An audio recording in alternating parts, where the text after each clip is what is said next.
인천 인국공, 인천국제공항공사 하청 비정규직 보안 검색요원 1,900여 명이죠. 정규직으로 고용한다 계획을 밝혔는데 이거 관련해서 역차별이다, 공공성 논란이 일고 있는데 최영일 평론가 한번 좀 정리 좀 해주시죠. 네네, 간단 정리 해드리겠습니다. 부러진 팬운동, 취준생 2030 세대가 뿔났다, 이렇게 이제 연일 보도가 됐죠. 네. 핵심 내용은 인천국제공항공사가 2017년 5월 문재인 대통령이 방문했을 당시에 1만 명을 비정규직을 정규직화하겠다, 네. 이렇게 약속을 하고 3년이나 그 진행 과정이 늘어져 왔던 거예요. 그런데 구본한 대표가 발표를 합니다. 자, 이제 이 정규직으로 전환하는데 문제는 완벽하지 않아요.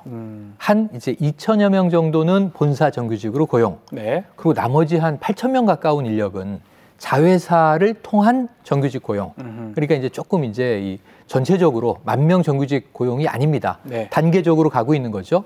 그런데 문제는 여기서 이 보도에 정체불명의 오픈 채팅방에 글 하나가 뜨게 됩니다. 그게 뭡니까? 이게 소리 질러 뭐 이런 얘기가 있으면서 네. 나 22살에 군대 제대하고 알바로 들어와서 월 190만 원짜리 일을 하다가 네. 갑자기 연봉 5천짜리 정규직이 됐다. 이게 누구나 선망하는 공사의 정규직이 됐다. 공사 너무 인기 좋은 공사잖아요. 나 이게 얼마나 잘 됐냐.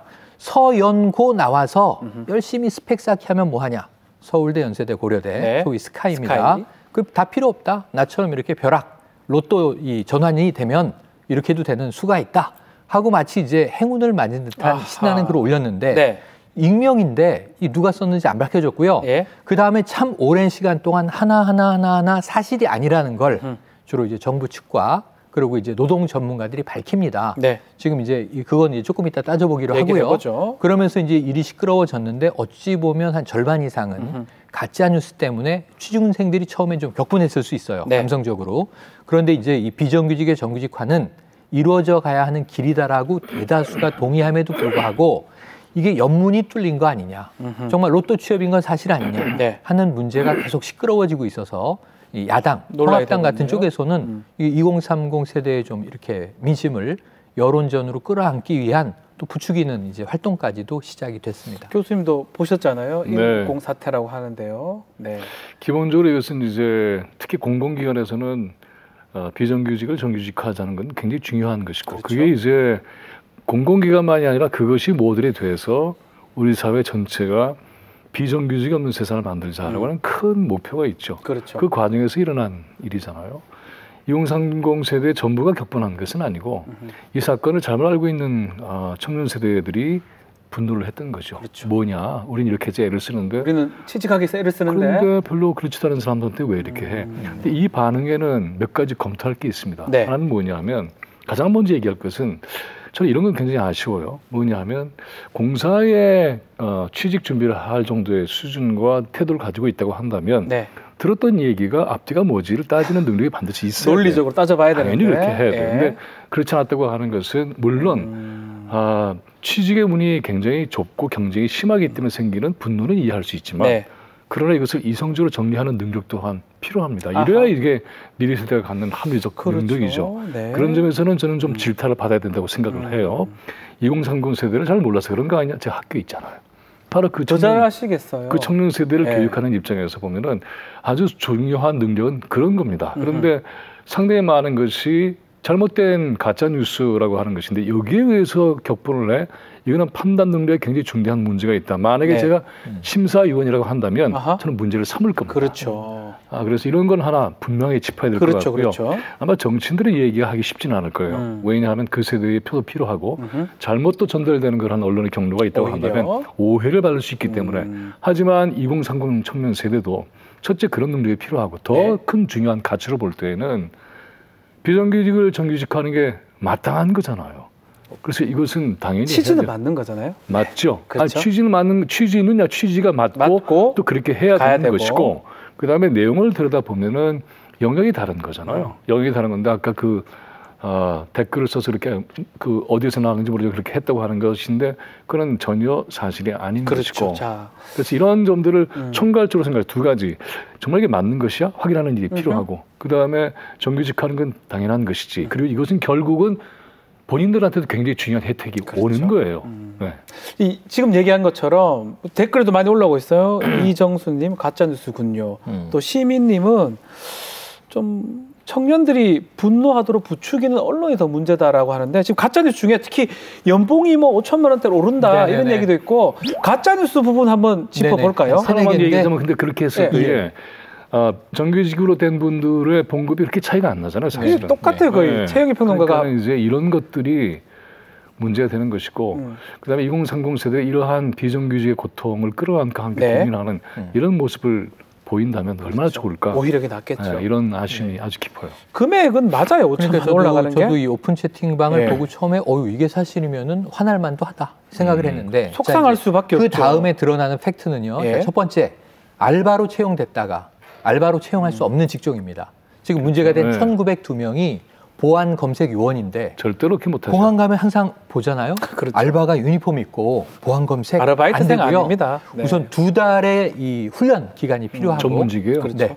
2달 훈련 기간 후에는 국토교통부의 자격증을 획득해야 돼요. 그리고 실무 배치가 되더라도 혼자서는 이 엑스레이 판독을 하는데 1년이 필요하다고 해요. 네. 엑스레이를 보면서 12초 만에 짐 검색을 끝내야 되고 밀수품이나 마약이 있을 수 있잖아요. 네. 그걸 찾는 게 주 업무잖아요. 18초 만에 이걸 식별해야 된다고 해요. 그러니까 이게 엑스레이 판독만 해도 1년은 단독으로 근무할 수는 없다. 그래서 여기에 1,902명 중에 72%는 3년 이상 재직자고요. 네. 17%는 10년 재직자예요.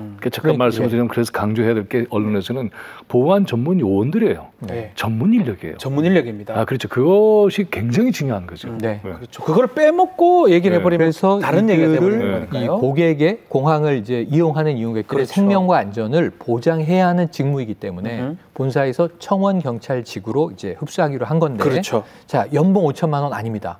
지금 국제공항공사가 왜 인기냐면 평균 연봉이 8,300만 원이에요. 연봉 높아요. 높긴 높네요. 공사니까 고용 안정성이 높죠. 그렇죠. 그러니까 이게 35명 뽑는데 5,400명이 몰려요. 156대 1. 그러니까 정말 경쟁률이 치열한 직장인 건 맞는데 청원경찰은 별도의 직군이고 다른 거다는 거죠. 예, 별도의 특수 전문 직군이고 이분들은 지금 현재 연봉은 3,500만 원 남짓이에요. 네. 근데 어차피 정규직이 되든 안 되든 3.7% 연봉 인상이 예정돼 있었기 때문에 한 3,600만 원. 그러고 여기에 이제 정규직이 되면 복지수당이 연 한 505만 원이 더해지게 됩니다. 네. 그러니까 이제 총 연봉은 4천만 원 초반대예요. 정도 되겠네요. 네. 그런데 지금 평균 연봉 8,300.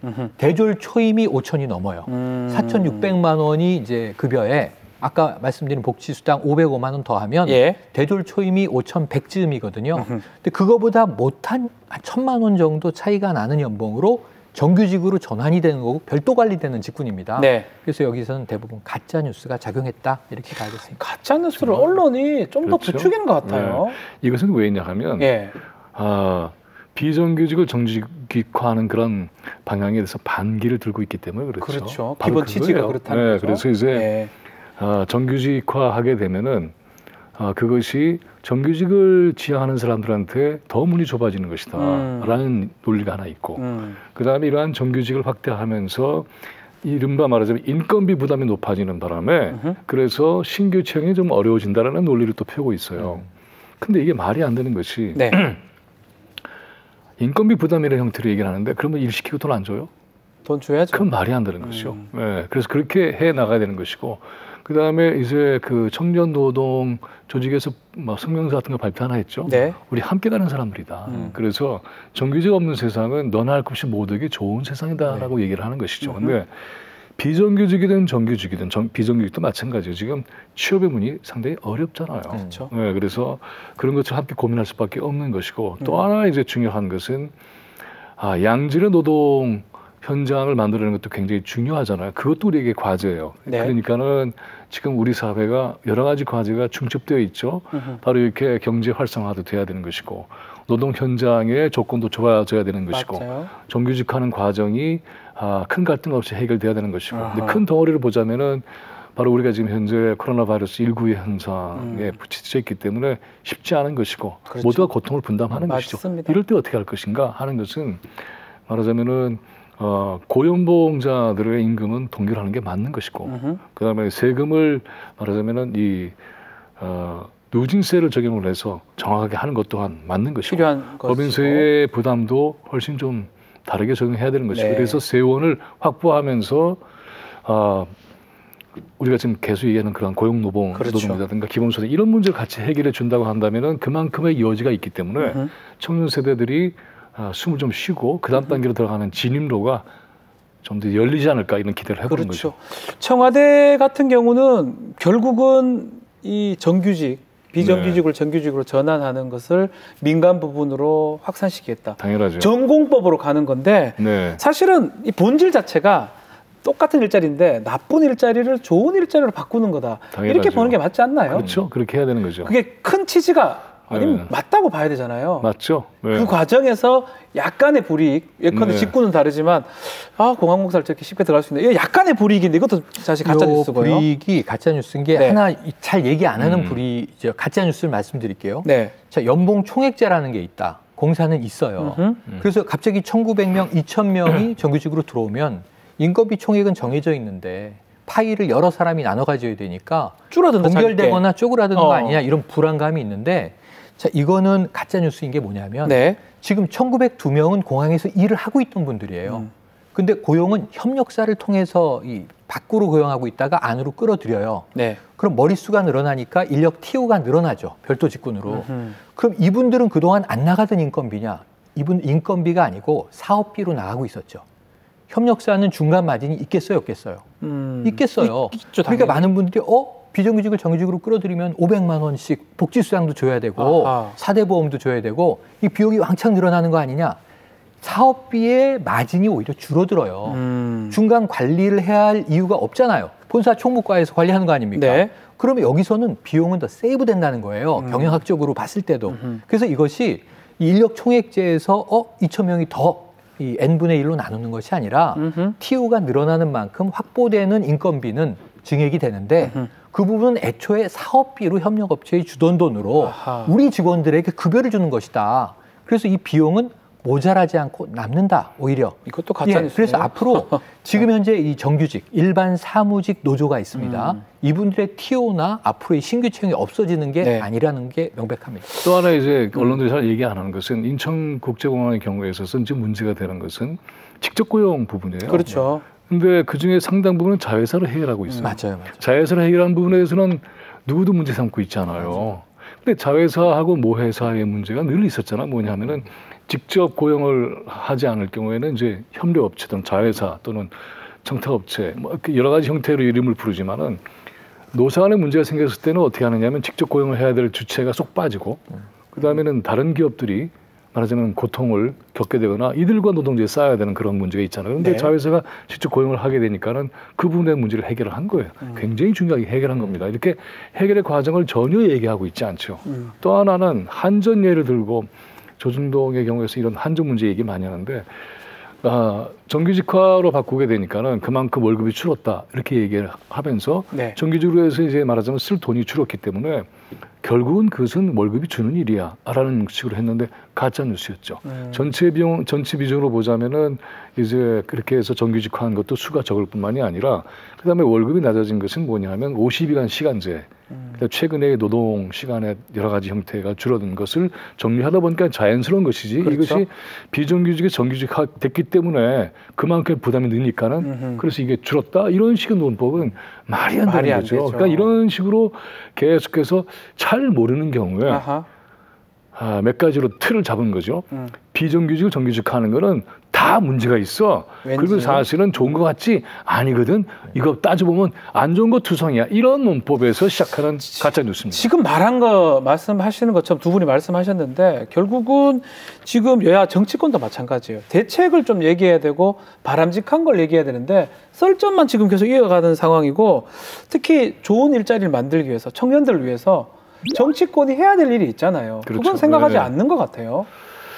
저는 그런데 생각하고 있는데 그 얘기를 보도를 잘 안 하고 있는 것도 보도가 안 굉장히 된다? 큰 문제예요. 네. 사실은 그러니까 일단 예를 들어서 이 공공기관에 있어서의 정규직이 늘어나는 것은 좋은 것이고 네. 이러다 보면 거기에 예산 투여가 생기는 것이고 그 다음번에의 말하자면 공공기관에서의 예산 책정은 그걸 기준으로 달라지는 거예요. 그럼 어떻게 되겠습니까? 그걸 기준 달라지는 거니까 예상할 수 있는 정규직의 고용도 늘어나는 거니까 네. 그만큼 여지는 훨씬 더 높아지는 거죠. 그러니까 이러한 기대를 분명하게 설명하는 것도 대단히 중요해요. 정치권에 설명을 해야 되는데. 그걸 설명을 해도 싫지 않는 거죠. 그래서 그렇구나. 이 제도는 향후에 정규직화에 필요한 예산과 그다음에 규모를 예상하지 않고는 작동할 수가 없는 것이로구나. 네. 그러면 그만큼의 여지는 더 생기는 것이야. 아하. 이게 이제 사회적 기대가 되는 것이고 그 사회적 기대에 맞추어서 돌아가는 거죠. 그리고 이제 기업의 경우에서는 그만큼 인원이 많아지면은 그만큼 사업에 대한 내용도 달라지는 것이고 이게 이제 이윤 창출하는데 훨씬 더 중요한 기반이 되는 것이고 네. 이러면서 확대 재생 사안에 어떤 기대를 모아 나가면 그러면은 채용 시장 자체도 달라지게 되는 거잖아요. 그렇죠. 이런 설명을 제대로 하는 언론이 정말 중요해요. 거의 없어요. 거의 없어요. 그러니까는 정치권에서는 아하. 아까 얘기했던 것처럼 싸우기만 해 아니죠. 혹시 어제 국회에서 예결위 관련한 그러한 국회 방송을 보셨는지 모르겠지만은 이 야당이 없어서 그렇지만 여당과 정부가 당정 회의하는 것 같지만 사실은 치열한 문제 제기를 하고 네. 장관으로 대답을 해요. 특히 이제 향후에 이와 같은 경제 위기의 추경에 대한 여러 가지 내용들을 검토하고 따진단 말이죠. 네. 이거를 정확하게 언론이 보도하면 이만큼 고민하고 있구나. 그리고 이제 보통은 예산하면은 깎는 것만 있는 거지만 이건 그렇지도 않았어요. 아주 중요한 대안도 내놓고 네. 그렇게 예산에 대한 사업의 우선순위도 만들어내고 이런 걸 이제 이해시키고 전달하는 노력이 필요하다. 대안 논의도 하고 있네. 대안 제시도 하고 있네. 정부가 생각하는 사업에 있어서의 어떤 우선순위가 효율성이 떨어지면 그걸 여당도 공격하네. 그리고 장관들이 다 대답해야 되네. 그럼 얘기는 달라지죠. 그렇죠, 그렇죠. 네. 자, 지금 정책 방송도 바로 그거 하는 거 아닙니까? 여기도 정확하게 마찬가지고요. 전달해야 돼요. 그래서 국회 방송에서 상임위 얘기 지금 하시는 것 같은데. 네. 상임위 어저께 같은 경우는 정부가 모여서 예결위 같은 걸 해서 많이 모이잖아. 3선 이상은 뭐 이렇게 네. 해서 다 하니까는 장관들 거의 전부 출석시켜서 그 사업에 대한 거 다 따지고 네. 효율성 따지고 우선순위 따지고 예산에 대한 새로운 구조도 따지고 굉장히 중요한 논의였어요. 네. 자, 지금 뭐 정부가 할 일이 좀 많은데 정치권에서도 아직까지도 대통령은 뭐 약속을 했던 부분이에요. 비정규직을 정규직으로 만들겠다고 얘기했는데 정규직, 비정규직, 한국노총, 뭐 민주노총, 뭐 노동자, 미취업자, 소상공인 갈등들이 계속 있는 것 같아요. 공공 부분의 정규직화를 네네. 위해서 어떻게 정착시킬 수 공공 있을까요? 부문만이 아니라 민간 기업이 더 많죠. 민간 기업의 고용이 더 많으니까. 네. 이게 제가 문재인 대통령의 일자리 1호 공약이기 때문에 이걸 무슨 제가 참 이게 난감하게 SNS에 이런 거죠. 조국 전 장관을 언급하면서 조국은 아빠 찬스. 그 자녀들 얘기입니다. 그리고 지금 이 비정규직은 문빠 찬스. 완전히 정치적으로 이 프레임을 씌우는 건데요. 그렇죠. 그래요? 이 비정규직의 정규직화는 문재인 정부만의 공약이 아니에요. 네. 이거는 모든 대선 후보가 공약을 했었고 또 해야만 하는 거예요. 지금 제가 사회 나오던 90년대 초반에는 사회적인 분위기는 연공서열이에요.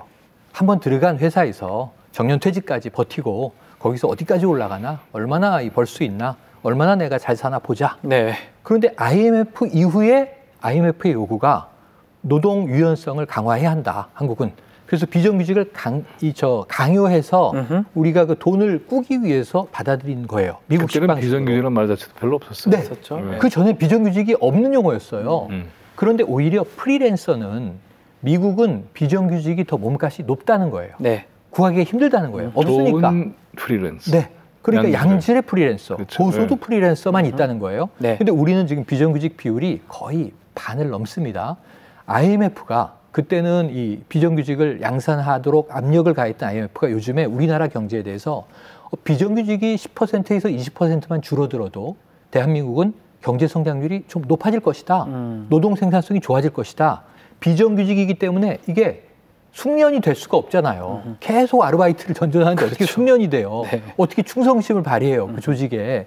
그러니까 IMF가 지금 20년 만에 다른 이야기를 하고 있어요. 그리고 우리나라가 OECD 국가에서 비정규직 비율이 가장 높아요. 네. 시급히 정규직화를 해야 되는데 지금 제가 보기에는 좀 일부 이 기업 측, 사측, 그리고 일부 좀 보수적인 잘못된 이게 자유시장 경제학에서조차 지금 한국은 비정규직이 너무 과도한데 저런 식으로 되면 노동 생산성이 계속 하락할 텐데 이런 걱정을 하는 지경의 나라가 됐거든요. 네. 이걸 바로 잡는 것은 문재인 정부가 아니라 그 어느 정부라도 가야 할 길이다. 그 비정규직화의 교수님. 가장 네. 이 중요한 특징은 뭐냐면 생활의 불안정이에요.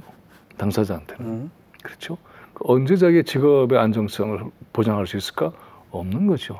그 나날이 불안하게 살고 계속 있는 거죠. 불안하죠. 그 불안하게 살고 있는 사람들이 굉장히 많은 것이고, 그다음에 이들의 이 영역에 속해 있는 분들의 수입 자체가 낮은 수준이기 때문에 기본적으로 이 소비 경제 자체의 활성화를 위해서 이건 바람직하지 않는 것이고, 그다음에 이와 같은 비정규직이 많아질수록 결정적으로 정규직의 임금은 오르기 어렵습니다. 네. 그 정규직한테도 비정규직이 확대되는 것은 위협적인 거예요.